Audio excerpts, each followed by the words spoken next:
Everyone, welcome to family bytes. ఈరోజు మన special recipe వచ్చేసి మునక్కాడ పప్పుచారు.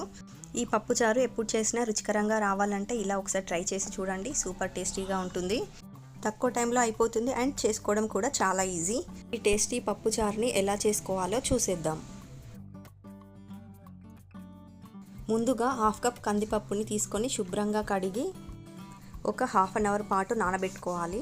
ఇలా నానబెట్టడం వలన పప్పు తొందరగా ఉడుకుతుందన్నమాట. ఇలా నానబెట్టిన కందిపప్పుని ఒక కుక్కర్లోకి తీసుకుందాం. ఒకవేళ మీకు నానబెట్టే టైం లేకుంటే డైరెక్ట్గా కూడా కడిగి తీసుకోవచ్చు. ఇప్పుడు ఇందులోకి 1 కప్ వాటర్ని యాడ్ చేసుకొని ఇందులో ఒక హాఫ్ టీ స్పూన్ పసుపుని, 1 టీ స్పూన్ ఆయిల్ని, కొన్ని కరివేపాకులు వేసి కుక్కర్పై మూత పెట్టుకొని ఒక 3-4 విజిల్స్ వచ్చే వరకు మీడియం ఫ్లేమ్లో ఉడికించుకోవాలి. కుక్కర్లోని ప్రెషర్ అంతా పోయాక ఓపెన్ చేసి చూస్తే చూడండి, పప్పు బాగా ఉడికింది కదా.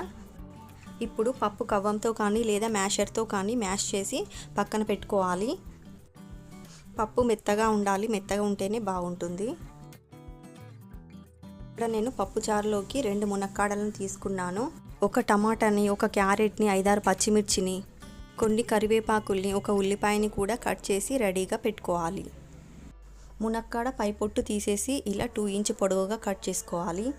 అండ్ అలాగే ఒక పెద్ద నిమ్మకాయ సైజ్ అంత చింతపండుని తీసుకొని శుభ్రంగా కడిగి ఒక 10-15 నిమిషాల పాటు నానబెట్టుకోవాలి. ఇప్పుడు ఒక గిన్నెలోకి 2 టేబుల్ స్పూన్ ఆయిల్ని యాడ్ చేసుకుని 1/2 టీ స్పూన్ మెంతుల్ని, 1/2 టీ స్పూన్ జీలకర్ర, 1/2 టీ స్పూన్ ఆవాల్ని వేసి బాగా ఫ్రై చేసుకోవాలి. ఇందులోనే 4-5 వెల్లుల్లి రెబ్బల్ని, 2 ఎండుమిర్చిని వేసి ఫ్రై చేసుకోవాలి. ఇప్పుడు ఇందులోకి కట్ చేసిన ఉల్లిపాయల్ని, పచ్చిమిర్చిని వేసి ఫ్రై చేసుకోవాలి. అండ్ అలాగే 1 టీ స్పూన్ జింజర్ గార్లిక్ పేస్ట్ని తీసుకొని మీడియం ఫ్లేమ్లో 2 మినిట్స్ బాగా ఫ్రై చేసుకోవాలి.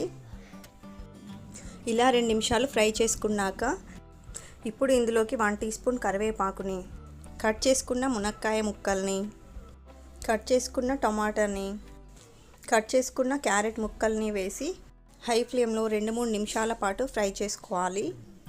ఇలా 2-3 నిమిషాల పాటు ఫ్రై చేయడం వల్ల మునక్కాడలోని పచ్చివాసన అంతా పోతుంది.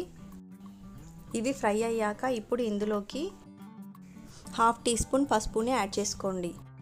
రుచికి సరిపడినంత ఉప్పుని, 1 టేబుల్ స్పూన్ కారాన్ని యాడ్ చేసుకొని బాగా ఫ్రై చేసుకోవాలి. ఇలా 1 నిమిషం పాటు ఫ్రై చేసుకున్నాక ఇప్పుడు ఇందులో చింతపండు నుండి తీసిన చింతరసాన్ని యాడ్ చేసుకుందాం. ఇదంతా ఒకసారి బాగా మిక్స్ చేసుకుని ఈ చింతపులుసులోనే మునక్కాడని 7-8 నిమిషాల పాటు బాగా ఉడికించుకోవాలి. ఇలా ఉడికించడం వల్ల మునక్కాడ పీసెస్కి ఉప్పు, కారం బాగా పడుతుందన్నమాట. 7-8 నిమిషాల తర్వాత మనం మ్యాష్ చేసి పక్కన పెట్టుకున్న పప్పును కూడా యాడ్ చేసుకొని బాగా కలుపుకోవాలి. పప్పు చిక్కగా అనిపిస్తుంది కదా, ఇప్పుడు ఇందులోకి 1 కప్ వాటర్ని యాడ్ చేసుకొని కన్సిస్టెన్సీని అడ్జస్ట్ చేసుకోవాలి. మునక్కాడలు ఉడికేంత వరకు బాగా ఉడికించుకోవాలి. ఇవి ఉడకడానికి ఒక 10-15 నిమిషాల వరకు టైం పడుతుంది. ఇప్పుడు ఇది కొంచెం చిక్కగా అయ్యాక ఇందులోకి 1 టీ స్పూన్ సాంబార్ పౌడర్ని యాడ్ చేసుకొని ఒకసారి బాగా కలుపుకోవాలి. ఒకవేళ మీ దగ్గర సాంబార్ పౌడర్ కనుక లేకపోతే ఈ ప్లేస్లో మీరు 1 టీ స్పూన్ ధనియాల పౌడర్ని వేసి కలుపుకోవచ్చు. ఇప్పుడు ఒకసారి మునక్కాడ ఉడికిందో లేదో అని చెక్ చేసుకుందాం. ఇలా ఒక మునక్కాడని తీసుకొని గుచ్చి చూస్తే మునక్కాడ మెత్తగా ఉడికింది. అంతేనండి, ఎంతో టేస్టీగా ఉండే మునక్కాడ పప్పుచారు రెడీ అయిపోయింది. ఈ మునక్కాడ పప్పుచారుని అన్నంతో కలుపుకొని తింటే సూపర్ టేస్టీగా ఉంటుంది. నాకైతే ఈ మునక్కాడ పప్పుచారు అంటే చాలా ఇష్టం. ఓసారి ఈ విధంగా మీరు కూడా ట్రై చేయండి, బాగా కుదురుతుంది, అలాగే టేస్టీగా కూడా ఉంటుంది.